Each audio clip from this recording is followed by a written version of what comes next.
నిమిషానికి 3500 లీటర్ల దాకా సొరంగంలోకి వస్తున్న ఊట నీళ్ళు ఊరి పాడవుతున్నాయి అట. వాళ్ళని తీసుకొద్దామంటే ఆ నీళ్ళు ఊరి అదంతా కుప్పలే కూలి పాడవుతుంది కాబట్టి అది అడ్డం వస్తుంది. అంతేనా? సవాల్గా మారిన నీటి తొలగింపు. 3 రోజుల పాటు సహాయక చర్యలు కొనసాగితేనే పరిస్థితి కొలిక్కి.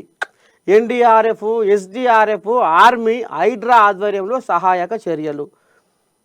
2.5 మీటర్ల ఎత్తున పేరుకున్న బురద. సహాయక చర్యలపై సీఎం రేవంత్ హారా. సీఎం రేవంత్కు రాహుల్ ఫోను. ఇక మరి రేవంత్ అయ్య కూడా బాగానే తనలాడుతుండట. షెడ్డో పడ్డో అక్కడ ఏమేం ఉపాయం చేస్తున్నారు, ఎట్ట సంగతి ఏంది ఏం కథ అని ఎప్పటికప్పుడు ఇక మరి అక్కడ ఏం జరుగుతుంది అనేది ఈ మంత్రులకు అధికారులకు ఫోన్లు చేసి తెలుసుకుంటుండట. మొత్తానికి ఆ 8 మంది పరిస్థితి ఆశాజనకంగా లేదు అనేది మాత్రము పాపం జర్రంత బాధాకరం అనిపిస్తుందిలా.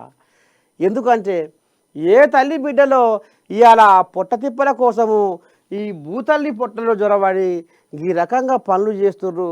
ఏదైతే ఎస్ఎల్బీసీ టన్నెల్లో సహాయక చర్యలు పరిశీలిస్తున్న మంత్రి జూపల్లి కృష్ణారావు, సొరంగంలో భారీగా ఊట నీరు. ఇక మరి ఈ సొరంగ మార్గంలోకి వెళ్ళి మరి వీళ్ళు ఎన్నడూ బయటికి రావాలి, వీళ్ళ కుటుంబాల పానాలు ఎన్న నిమ్మలంగా ఉంటాయో మరి ఎట్లయితుందో. కానీ మొత్తానికైతే పడగళ్ళ బాధలు పడుతుర్రు పాపం. ఇది చెప్పుకుందామంటే కూడా చాలా గోస అనిపిస్తుంది.